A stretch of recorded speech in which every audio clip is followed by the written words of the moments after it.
دھوپ میں باپ اور چولہے پر ماں جلتی ہے، تب کہیں جا کر اولاد پلتی۔ جھوٹ بہت تیز دوڑتا ہے لیکن منزل پر سچ ہی پہنچتا ہے۔ اگر روح بیمار ہو تو قرآن پاک سے بہتر کوئی دوا نہیں۔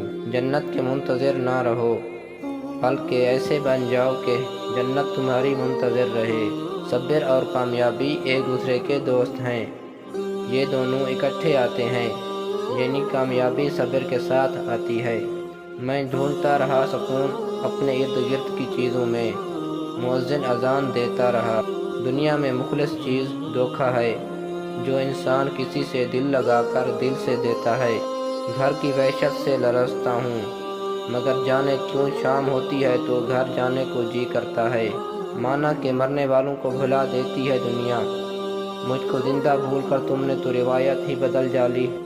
کسی سے بس اتنا ہی ملو جتنا وہ ملنا چاہتا ہے۔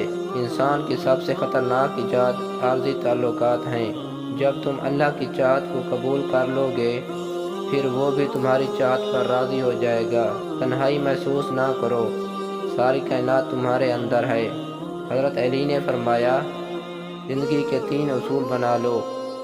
اس سے ضرور معافی مانگو جسے تم چاہتے ہو، اس سے کبھی کچھ نہ چھپاؤ جو تم پر اعتبار کرتا ہو، اسے کبھی مت چھوڑو جو تمہیں چاہتا ہے۔ وقت سکھا دیتا ہے سب جینے کا ہنر، پھر کیا نصیب، کیا تقدیر اور کیا ہاتھوں کی لکیر۔ انتظار قتل سے زیادہ دردناک ہوتا ہے، اور جب وہ رب توڑتا ہے نا تو پہلے سے زیادہ مضبوطی سے جوڑتا ہے۔ رکھ کر تیرے کن پہ یقین میں نے مسکرانا سیکھ لیا۔ بہترین زندگی جینے کے لیے اس حقیقت کو تسلیم کرنا پڑتا ہے کہ سب کو سب کچھ نہیں مل سکتا۔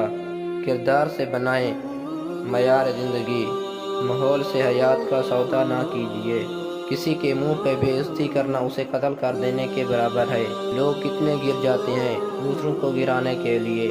جب دوست اللہ کریم ہو اور کتاب قرآن پاک ہو اور راستہ صراط مستقیم ہو تو گمراہ ہونا ناممکن ہے۔